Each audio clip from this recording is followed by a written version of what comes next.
Ассалаумағалейкум достар, байланыста Муслим Муса. Біздің бүгінгі тегін мини курсымызға қош келдіңіздер.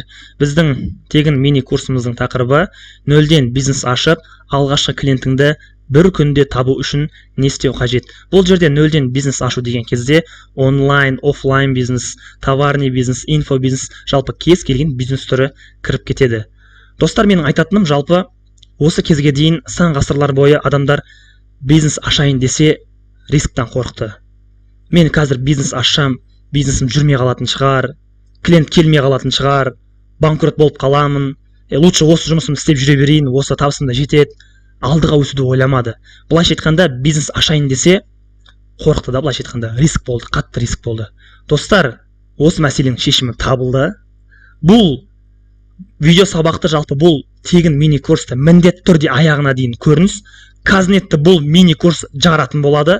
Қаншама басқалардың басқа инфо бизнесмен спикерлер бар. Солардың 2 сағаттық, 3 сағаттық мастер-класс вебинарларына 10 есе бұл тегін мини курс артық. Сіздің оған көзіңіз жететін болады. Міндетті түрде видео сабақты осы мини курсты аяғына дейін көріңіз. Мен сіздерге қалай осы жалпы мысалы біреу бизнес ашайын деп жатыр, дұрыс па? И сол бизнес ашайын деп жатқан кезде сол бизнесіне қанша сұраныс бар, соның барлығын алдын ала біліп алады ол деген.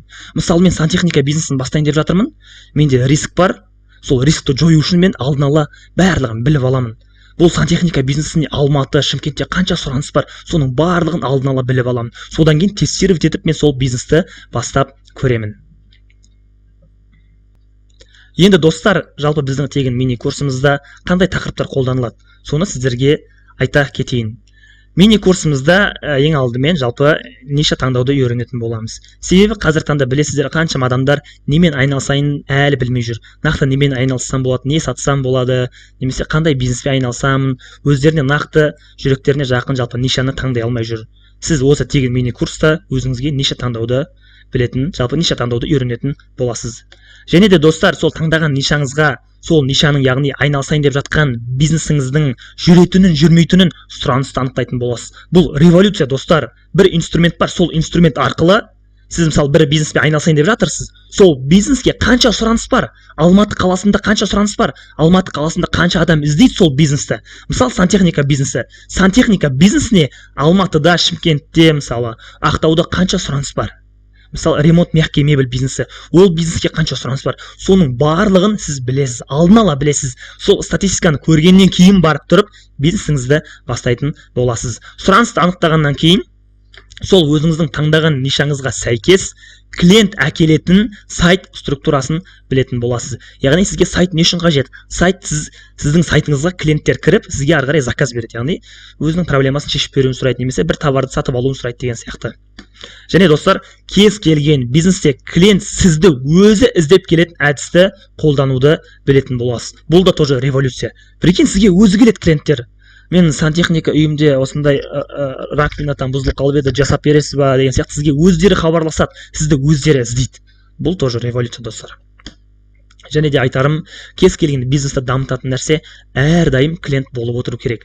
Клиенттер әрдайым болу үшін және сол клиенттер сізді өздері іздеп келу үшін қандай стратегия қолдану керек, соны мен сіздерге осы тегін мини курс аясында айтатын боламын.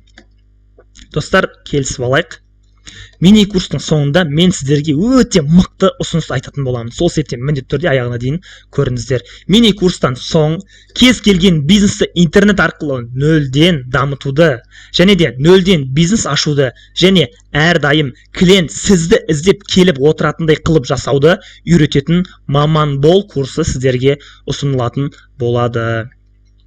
Достар, бұл мини курста сіз ол ұсынысты қабыл алсаңыз да, қабыл алмасаңыз да, сізге бұл мини курс 100% пайдалы болады. Сол себептен мини курсты аяғына дейін көріңіз, біздің ұсынысты қабыл алмасаңыз да болады. Және достар, және осы тегін мини курс аясында өзіңіздің түсінгеніңізді жазып отырыңыз. Бұл өте маңызды. Және де мини курс аясында өзіңізге кедергі келтіретін барлық жұмыстардан бас тартыңыз. Себебі мини курста өте құнды ақпараттар айтылатын болады. Және біздің мини курсымыз 3 сабақтан тұрады. 3 сабақтың соңына дейін көргендерге тегін бонусты беретін боламын. Бұл бонусымыз қандай? Бизнесті еш рисксіз әрі банкрот болып қалмай бастаудың нақты 3 қадамы деп аталады. Бұл менің авторлық кітапшам. Бұның негізгі ақысы 9.990 теңге, яғни 10.000 теңге. Соны сіздер 0 теңгемен алатын боласыздар. Бұл мини-курс кімдерге арналған? Бұл мини-курс нөлден бизнесін ашам деушілерге. Себебі қазіргі таңда жалпы нөлден бизнес ашып, өзін дамытқысы келетін адамдар өте көп. Бұл мини-курс соларға арналған. Және де достар, кейбіреулердің бизнесі бар бизнесін интернет арқылы дамытамын деушілерге арналған. Және немесе басқалардың бизнесін дамытып беремін деп, мысалы маркетологтар бар, басқалардың бизнесін дамытып береді олар. Маркетологтарға біздің бүгінгі жалпы тегін мини-курсымыз арналған. Және достар, жұмыссыздарға арналған, үйінде отырып жұмысы жоқ, не істерін білмей жүрген адамдарға арналған. Келесі жалпы үйде отырған аналарға, студенттерге жалпы табыс табуды қалайтын барша жандарға біздің тегін мини-курсымыз арналған. Достар, енді сіздерге мен өзімді айта кетейін. Менің аты жөнім Муслим Муса. Енді сіздерге айтайын, неге сіздер именно менен, мысалы мен Муслим Муса, неге сіздер именно менен осы курсты оқып шығуларыңыз қажетсіздер? Достар, мен реальный соғыста, реальный боевой проекттер жасаған мамамын. Мысалы басқаларды білесіздер, Россияның курсын оқып алады, қазақшаға аударады, соны халыққа сатып жатады. Немесе біреудің курсын сатып алады, оны басқаға сатады, өңшең шеттеріне перекупщиктер. Мысалы өздерінің бір авторлық іштерін шыққан бір продукциялары өте азды, онда жоқ десем де болады даже. Ал мен өзім бизнестерді интернет арқылы дамытып жүргеніме 4 жылдай болды. 4 жылдан бері мен кәдімгі реальный бизнестерді интернет арқылы дамытып, клиент әкеліп жүрдім. Осы кезге дейін 50-60 саланың маркетингалық бөлімін жүргіздім. Яғни 50-60 салаға 50-60 бизнесменге клиент әкеп бердім, интернет арқылы әкеп бердім. Және қазір таңда басқаларға рисксіз әрі банкрот болмай нөлден бизнес ашуды үйретемін. Мына жерде көріп отырсыздар, менің YouTube каналым бар. YouTube каналыма кіріп көрсеңіздер болады. Өте мықты пайдалы видео сабақтар бар. Мынау менің инста парақшам Муслим Муса KZ. Достар, біздің бүгінгі біздің тегін мини курсымыздың бүгінгі сабағының тақырыбы бұл енді ниша таңдау болады, дұрыс па? Ниша таңдау туралы мен сіздерге айтып берейін жалпы. Ниша таңдау деген кезде бізге ең бірінші сұрақ келеді. Қандай бизнес ашуға болады? Немен айналысқан дұрыс? Не сатуға болады деген бізді осы сұрақтар мазалайды. Ниша таңдау деген кезде осы сұрақтардың сіз жауабын берсеңіз, өзіңізге нақты бір нишаны таңдайтын боласыз. Достар, ниша таңдауда 6 негіз бар. Яғни кез келген бір бизнесті бастауда, бір бизнес көзін немен айналысайын деп жатырсыз, соны бір таңдауда, жалпы ниша таңдауда 6 негіз бар. Осы 6 негізге сүйеніп ниша таңдау керек. Қандай да бір бизнесті жалпы бастау керек. Бірақ бұл 6 негіздің барлығы міндетті түрде орындалу деген сөз емес. 2-3-еуі, 3-4-еуі орындалса да болады. Достар, қандай да бір бизнес бастайтын болсаңыздар, немесе бір нәрсемен айналысатын болсаңыздар, мұқтаждық деген нәрсеге мән беріңіздер. Себебі, мысалы айта кетейін, адамдар не нәрсеге мұқтаж? Адамдардың арасында қандай проблемалар бар? Адамдардың арасындағы проблемаларын сіз егер шешіп беретін болсаңыз, адамдардың мұқтаждығын шешіп беретін болсаңыз, соған сәйкес егер сізде ниша, соған сәйкес бизнес көзі болса, сізге нормаль ақшалар түседі. Сіздің бизнесіңіз алдыға міндетті түрде дамитын болады. Сол себептен ниша таңдау барысында міндетті түрде мұқтаждық деген негізге мән беріңіздер. Адамдар не нәрсеге мұқтаж, соның тізімін жазып шығыңыз. Адамдарда қандай проблемалар бар, солардың тізімін жазып шығыңыз. Соған сәйкес бір нишаны таңдаңыз. Сіз қандай проблемаларды шеше аласыз, соның тізімін жазып шығыңыз деген сияқты.